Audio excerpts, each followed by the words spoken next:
안녕하세요. 대방고시학원에서 식품미생물을 강의하고 있는 장미입니다. 자, 지난 3월 16일 우리 경기도 식품위생직 시험이 있었죠. 자, 이 식품위생직 시험 과목 중에 오늘은 식품미생물학에 대한 해설 특강을 하고자 합니다. 자, 우리 위생직 시험 보신 분들 이 위생과 미생물 공부하시느라 정말 수고 많으셨고, 특히 우리 식품미생물학은 정말 그 낯선 미생물 이름부터 시작해서 살면서 한 번도 들어보지 못한 용어들이 참 많았는데, 우리 학생들이 정말 씩씩하게 그리고 나중에는 재미있게 공부하는 모습을 보면서 분명 애들아, 식품미생물은 나중에 효자 과목이 될 거야 라고 제가 말했는데, 이번 시험도 효자 과목이었습니다. 자, 제가 방금 전에 식품위생학 이제 해설 특강을 촬영을 마쳤는데요. 위생학이 조금 난이도 있는 문제들이나 배우지 않은 내용들이 나왔다고 하면, 우리 식품미생물학은 정말 저는 진짜 거짓말 안 하거든요. 100% 모두 다 배운 내용이 나왔고요. 여러분들이 술술 이렇게 풀 수 있는 이런 술술 풀어가는 재미, 요거를 좀 느끼지 않았을까. 그리고 제가 이런 재미를 말할 수 있는, 이 강의에서 말할 수 있는 게 정말 제 마음속으로도 좀 기쁩니다. 그리고 위생학 문제도 좀 까다로운 게 있었고, 화학도 좀 그랬는데, 미생물학까지 이렇게 하면 우리 학생들이 참 힘들었을 텐데, 그래도 다행히 미생물학은 어렵지 않게 출제가 돼서 학생들이 조금 시간을 확보할 수 있었고, 다른 과목에 좀 더 시간을 투자할 수 있어서 제가 고마움을 갖는 그런 이제 과목이 됐습니다. 자, 전반적인 이런 면접 특강이라던가 이런 것들은 제가 위생학 강의에서 여러분들에게 좀 설명했으니까, 미생물학은 이제 어떤 문제들이 나왔고 정답이 어떤 것으로 예상되는지 간단하게 쭉 해설 특강을 하도록 하겠습니다. 자, 각 단원별로 이제 문항수와 그 다음에 이 출제된 토픽들을 좀 살펴보도록 하면은요.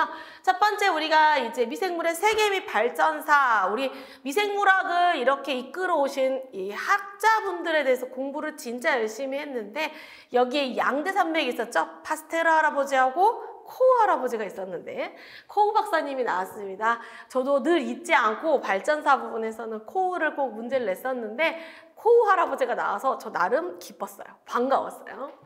자, 그 다음에 분류 및 동정 부분도 명명법에 대한 문제가 나왔는데, 작년 경상남도 시험에 나온 내용이 거의 유사하게 나왔습니다.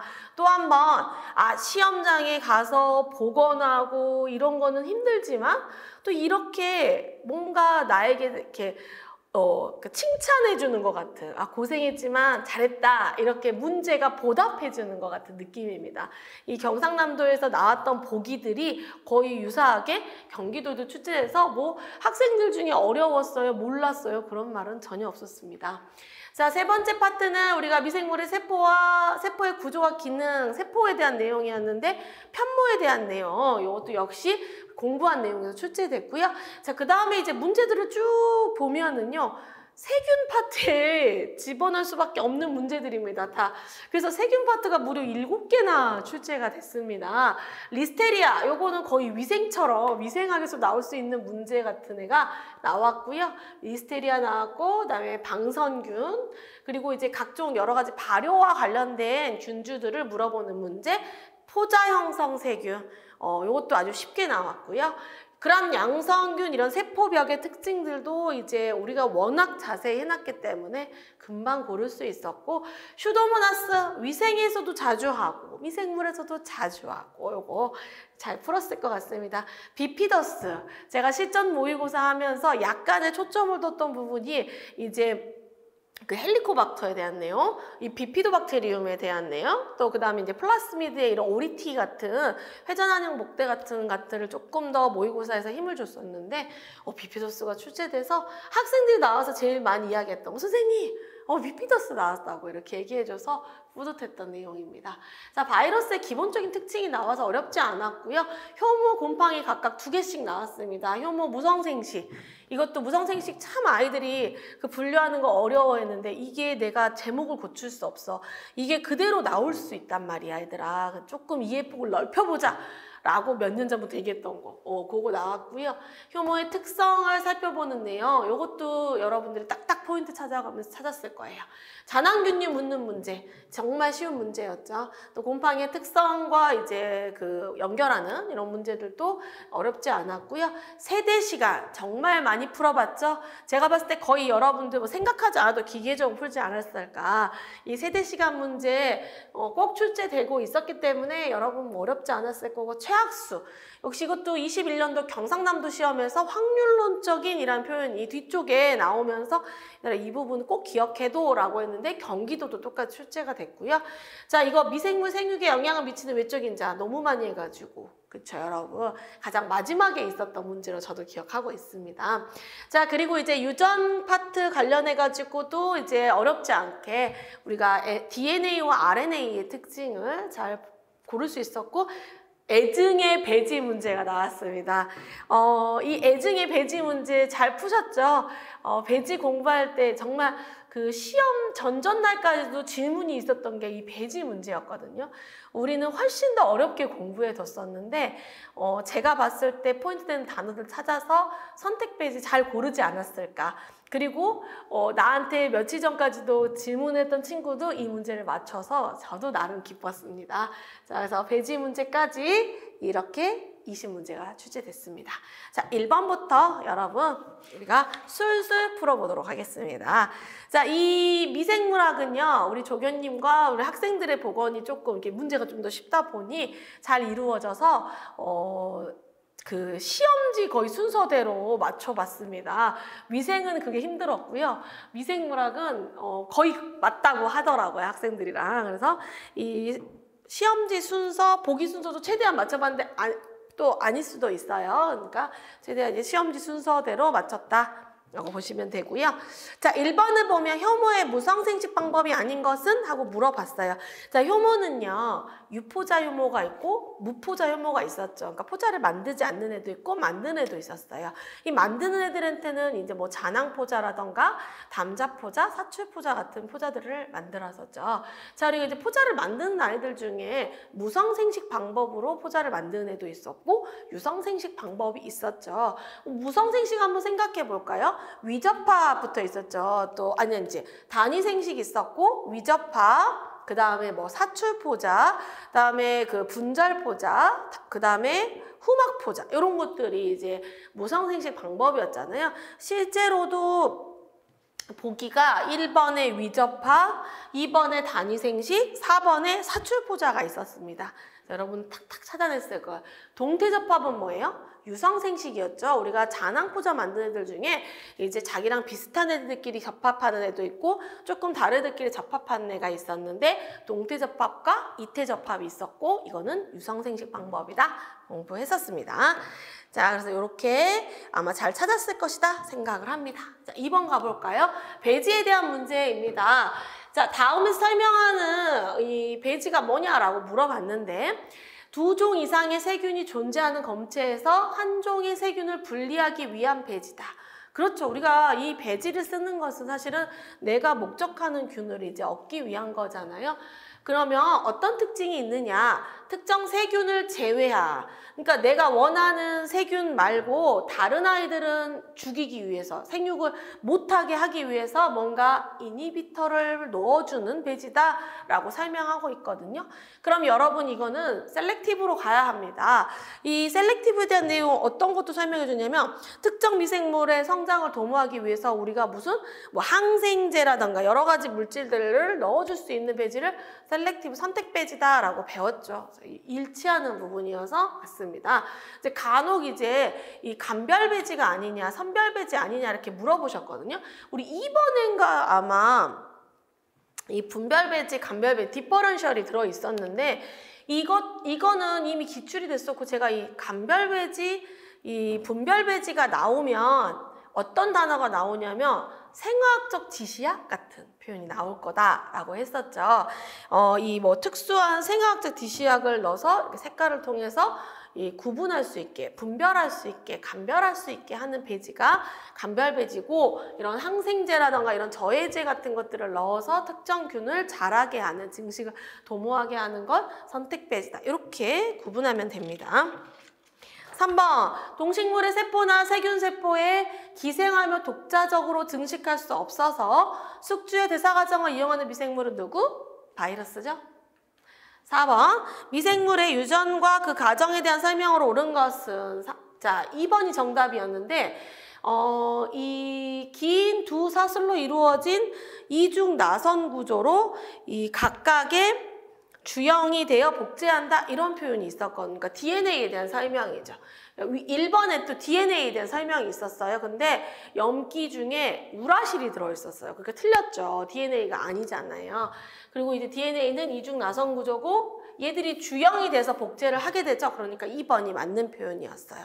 3, 4번은 어떤 표현이 있었냐면 유일한 RNA인 mRNA, 뭐 이런. RNA는 우리 세 가지를 배웠죠. 유일한 RNA 아니잖아요. 그리고 4번에는 우리가 트리플렛이라고 해서 우리가 코돈하면은 3개의 염기잖아요. 근데 5개의 유전암호, 이런 표현이 있었어요. 그래서 틀렸죠? 자, 그래서 2번이 정답으로 보이고요. 자, 5번 정말 쉬운 문제입니다. 잔항균류가 아닌 것은 하고 물어봤어요. 자, 우리가 곰팡이를 격벽의 유무에 따라서 조상균류와 순정균류로 분류했었고요. 격벽이 없는 걸 조상균류, 격벽이 있는 걸 순정균류. 순정균류는 다시 반잔항, 잔항, 이 순정균류는 잔항균류도 있고 뭐 여러 가지들이 있었잖아요. 근데 여기서 다시 반잔항에 진정잔항까지 각각의 균들을 우리가 다 외워놨기 때문에 충분히 쉬운 문제였죠. 뮤코는 우리가 이 조상균류 중에서 접합균류에 해당하는, 그러니까 잔항균류가 아니라 접합균류에 해당하는 친구입니다. 이제 잔항균류에는 뭐 아스퍼질러스, 페니실륨, 모나스커스, 뭐 뉴로스포라 같은 친구들이 있다 보시면 돼요. 자, 6번 갈까요? 자, 다음에 설명하는 식중독균이 누구냐? 인수공통 감염병 유발하고 임산부의 태아유산, 신생아에게 폐혈증 유발하는 친구. 자, 그 다음에 그람 양성 무화포桿균으로 저온균이라고 돼 있는데, 자, 요거 정답은 지금 누구예요? 리스테리아죠. 근데 여러분 이 저온균 부분 눈에 약간 거슬렸었죠. 우리는 이제 리스테리아를 중온균으로 외웠지만 제가 미생물학 교재에는 이렇게 저온균으로 되어 있는 아이들도 상당히 있다. 그렇지만 리스테리아는 위생학에서는 늘 중온균으로 출제가 되니까 그렇게 이제 기억을 하지만 여기 미생물학에서는 또 이렇게 저온균으로 출제가 되기도 한다라고 제가 미리 알려드렸었는데 저온균으로 출제가 됐어요. 그렇다고 해서 뭐 혼동이 되고 그러지는 전혀. 왜? 임산부의 유산, 신생아에게 폐혈증 이런 거 너무 많이 배웠던 내용이 있죠. 리스테리아가 맞습니다. 네, 이런 보기들을 제가 고치지 않고 여러분 이렇게 오픈하면서 여러분들의 내공을 키우고 있습니다. 거기까지. 7번, 실과 같은 균사를 지니고요. 항생물질 하면 누굴까요? 방성균이죠. 8번, 자, 세균의 순수 분리에 성공을 하셨고요. 이분은 탄저균을 밝혀낸 학자입니다. 탄저균만 밝혔나? 콜레라균도 밝히고 결핵균도 밝혔죠. 자, 이분은 코후 박사님입니다. 제가 이미 이거는 뭐 제가 안 갖고 왔구나. 제가 시점 모의고사 3회에도 제가 코후 박사님의 업적 아닌 거 골라라 뭐 이런 문제 이미 풀었고, 위생학에서 우리 인수공통할 때 탄저할 때도 자, 탄저균은 어떤 박사님? 하면서 우리가 늘 했던 내용이죠. 반가웠어요. 9번. 발효에 관여하는 미생물에 대한 설명으로 옳은 것은? 하고 물어봤는데 정답은 초산 발효에는 알코올을 원료로 하는 아세토박터 슈첸바이를 사용한다. 이게 정답이 됩니다. 우리가 아세토박터 슈첸바이, 속초, 그러니까 빠르게 초산을 만드는 균으로 배웠었죠. 그래서 이게 정답이고, 다른 거에는 여러분이 충분히 틀린 보기로 알 수 있는 내용들이 다 있었어요. 1번에는 청국장을 발효하는데 이 지모모나스가 나옵니다. 틀렸죠. 또 3번에는 하면 발효, 하면 맥주 효모예요. 하면 발효인데 세레비지에가 나옵니다. 세레비지에는 뭐예요? 상면이죠. 너무 기본적인 내용이 틀렸고, 4번에는 정상젖산 발효균의 루코노스톡이 나옵니다. 그래서 틀렸죠. 2번이 정답이다. 이렇게 보시면 돼요. 10번 곰팡이와 그 활용이 이제 이렇게 연결하는 문제가 나왔는데 4번이 정답으로 보입니다. 이 라이조포스 니그리칸스는요, 우리가 전분분해 요소에 대한 언급이 이제 있었죠. 그래서 고구마가 우리 물러지는 이런 연부병을 유발하는 친구였지, 단백분해 요소에 대한 내용은 이제 있지 않아서 요게 이제 가장 거리가 먼 친구로 보이고, 나머지들 여러분들 다 맨날 했던 내용이에요. 정말. 푸실러스, 응유효소 진짜 많이 했죠. 또 노타튬, 페니실린, 노타튬 크라이소제늄이 있는데 노타튬이 뭐 이렇게 다 했잖아요, 우리가. 자, 그 다음에 나이거, 우리 아스퍼질러스 나이거는 팩틴에이즈, 팩틴 분해능이 있었죠. 그런 내용이 나왔어요. 쉽게 역시 답을 고를 수 있었던 문제로 보입니다. 자, 그 다음에 11번 한번 보면은요, 포자를 형성하는 균으로만 묶인 것은, 자, 바실러스와 클로스트리디움 대표적인 포자 형성균.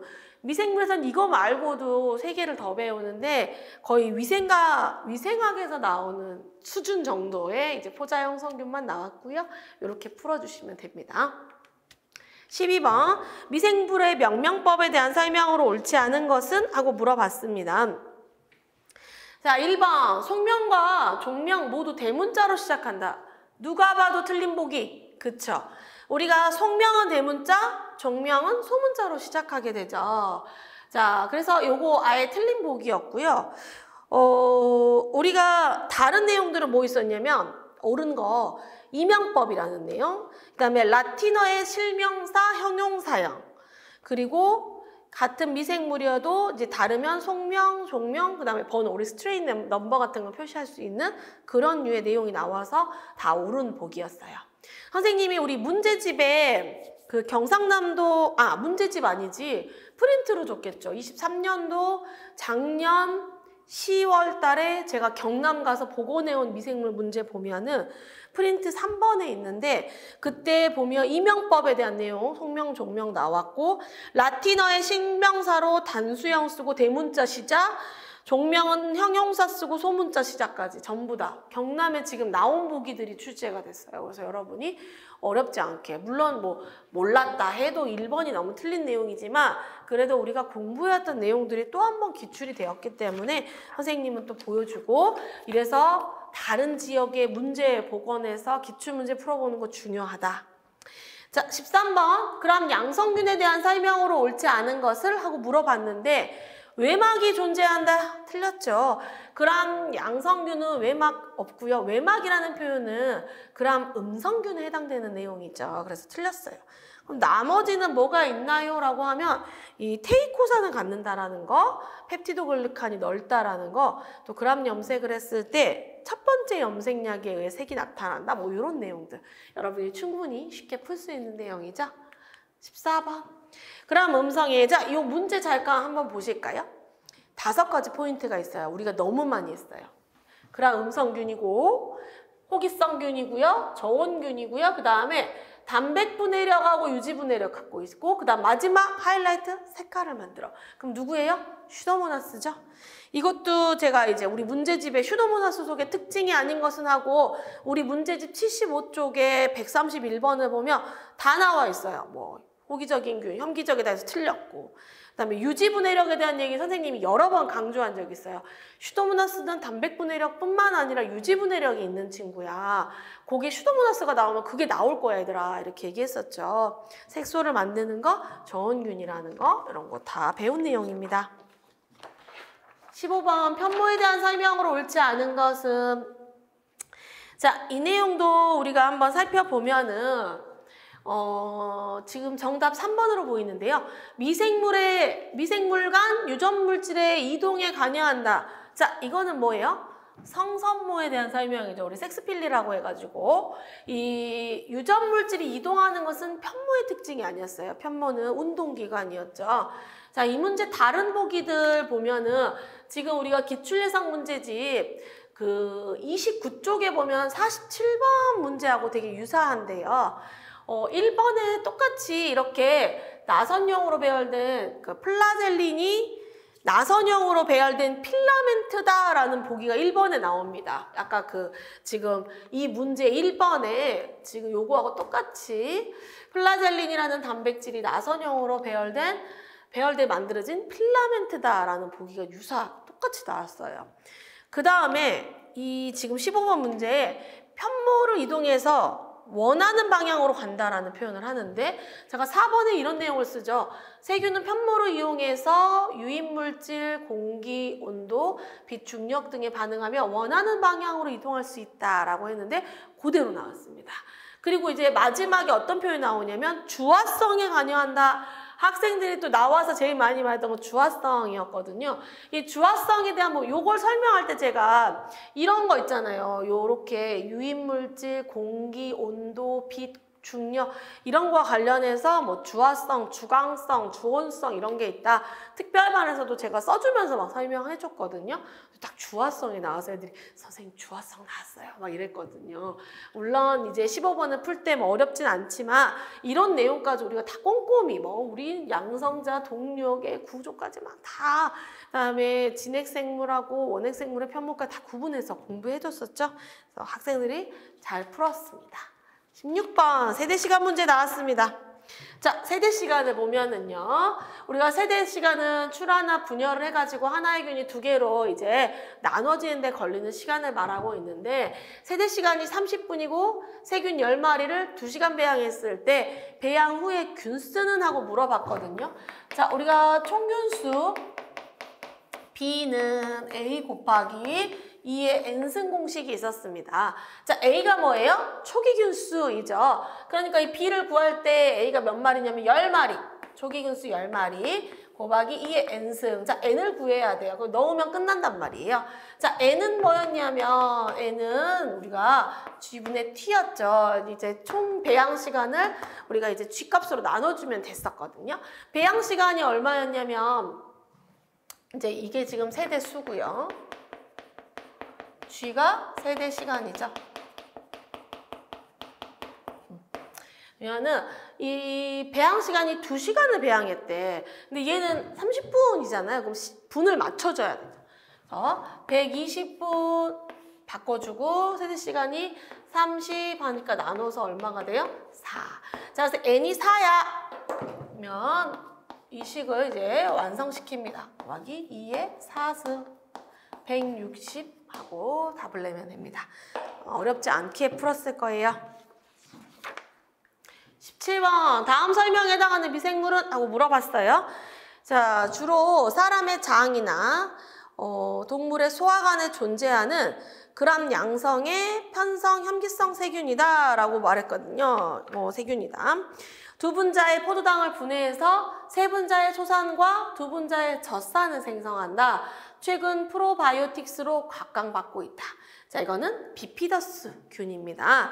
자, 요 내용도 제가 이제 실전 모의고사 제4회에서 비피도박터리움에 대한 설명을 해줍니다. 여기 보시면 자, 우선 그람 양성균이다라는 공부했었죠. 그리고 또 어떤 부분을 제가 설명하냐면 이 비피도박테리움은 당을 발효해서 초산과 젖산을 만들어 그리고 그 비율이 3대 2야 라고 제가 설명을 해주거든요. 이걸 만들어서 이제 유해세균의 정착을 억제해서 정장작용을 하는 이제 강력한 균이었죠. 자, 이 친구는 장 내에 살고, 우리 장 내 어떻게 해요? 어둡고 깜깜하고 산소가 없는 환경이기 때문에 절대염기성 균이었어요. 자, 그런 내용들이 모두 출제가 됐죠. 그람 양성의 편성 혐기성균이고 소화관에 있고요. 세 분자의 초산과 두 분자의 젖산 이렇게 출제돼서 비피더스균 쉽게 찾았습니다. 자, 18번 효모의 특징으로 옳은 것은 이것도 어렵지 않았어요. 자, 정답은 진균류에 속하죠. 출하법으로 영양 증식을 하는 단세포까지 꼼꼼히 살펴주면 됩니다. 나머지 보기에는 뭐 다세포다, 원핵세포다, 초여과성 미생물이다 이런 식으로 이제 틀린 보기들이 있었습니다. 19번. 동의 희석 배수의 시험 용액을 배지에 접종해서 대장균군의 존재 여부를 확인하고 그 결과로부터 확률론적인 대장균군의 수치를 산출해서 이론상 가장 가능한 수치를 얻는 방법은 자, 쭉 뭐가 있든지 간에 확률론적으로 수치를 산출해 이론상 가장 가능하다 하면 누구예요? 최학수법입니다. 자, 20번. 이게 최학수법이 우리가 위생에서 먼저 배웠는데 미생물에 계속 출제되고 있어요. 위생보다는. 자, 20번. 우리 미생물의 생육에 영향을 미치는 외적 인자가 아닌 것은 우리가 외적 인자와 내적 인자에 대해서 구분을 해놨고 제가 여러분들에게 문제풀이에서는 막 모의고사에서는 사악하게 물리적 인자, 생물학적 인자, 화학적 인자와 외적 인자, 내적 인자 5가지를 막 섞어서 내는 보기까지 정말 어렵게 풀었는데 내가 이 말도 했었거든요. 수업 때. 실제로는 쉽게 나올 거야. 근데 공부는 이렇게 해야 돼 라고 했는데 실제로는 딱 외적 인자만 물어봤어요. 그러면 아닌 것을 물어봤으니까 식품의 조성, 내적 인자죠. 이거는 틀렸고 나머지는 뭐 온도, 공기 조성, 습도 이런 것들이 나왔습니다. 자, 그래서 어렵지 않게 쉽게 풀었습니다. 자, 식품 미생물학은 훨씬 이제 풀이가 짧죠. 그리고 제가 그 시험을 끝나고 나서 자신 있게 뭐가 쉬웠어, 점수가 잘 나올 거야, 막 이런 내용을 항상 말하는데 머뭇거리는데 올해 이제 경기도 식품미생물학 같은 경우는 여러분들이 충분히 고득점, 그리고 제가 지금 보니까 거의 대다수 100점 맞는 친구들도 많이 있었습니다. 물론 실수할 수 있어요. 실수했다고 막 패배자 이런 거 아니에요. 선생님도 실수하기 때문에 실수할 수 있어도 다른 과목에서 보충이 될 거예요. 그래서 결국엔 총점을 하는 거기 때문에 여러분 뭐 한두 문제 실수에 너무 낙담하지 않았으면 좋겠습니다. 그리고 꾸준히 진짜 우리 미생물학 열심히 했었거든요. 그래서 여러분이 그 고득점 한 것이기 때문에 시험이 쉬운 부분도 있었지만 정말 내가 열심히 했다 이렇게 칭찬을 꼭 자기 스스로에게도 해줬으면 좋겠습니다. 자, 이렇게 식품 미생물학 이제 해설 특강을 마치도록 하겠습니다.